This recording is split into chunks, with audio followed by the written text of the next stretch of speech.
petites mains, et il y a un conflit esthétique à ce sujet.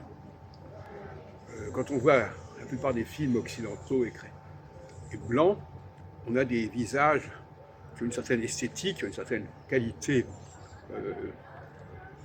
de dessin, de design. Et là, ce film-là nous assène, je ne veux pas être raciste, mais il y a une autre esthétique.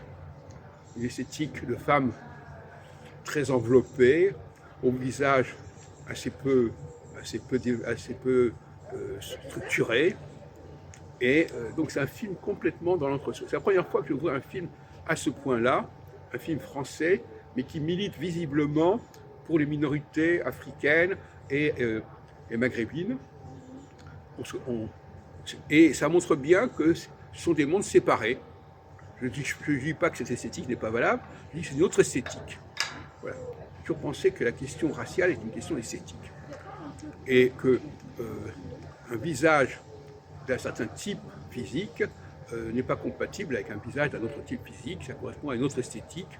Et quand on va voir un film, on s'attend à une certaine esthétique et pas à une autre esthétique. Enfin là, de toute façon, je m'attendais, voyant même les affiches, à rencontrer ce choc esthétique qui est une espèce de défi, quelque part, à l'esthétique grecque, si on peut dire. Donc, de la même façon que, par exemple, Zendaya, par exemple, bon, j'ai revu Dune et puis j'ai vu Challengers, elle a une esthétique qui n'est pas la même que celle des autres personnages, aux autres acteurs du film.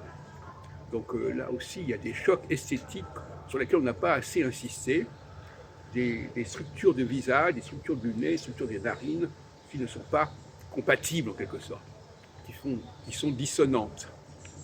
Bon. Et inversement, un visage caucasien est dissonant dans un milieu africain. Bon. Et pour moi, c'est très important, la notion de dissonance. On ne mélange pas les torchons et les serviettes. Les hommes et les femmes, on ne les mélange pas. Les gens qui viennent de tel continent, on ne le mélange pas avec tel autre continent.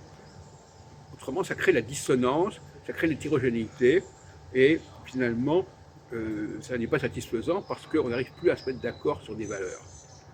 Puisque ce sont des valeurs qui sont différentes, ce sont des valeurs qui sont structurellement, viscéralement différentes, et qu'il faut respecter comme telles, sans chercher à une sorte d'unité qui est complètement fictive et factice.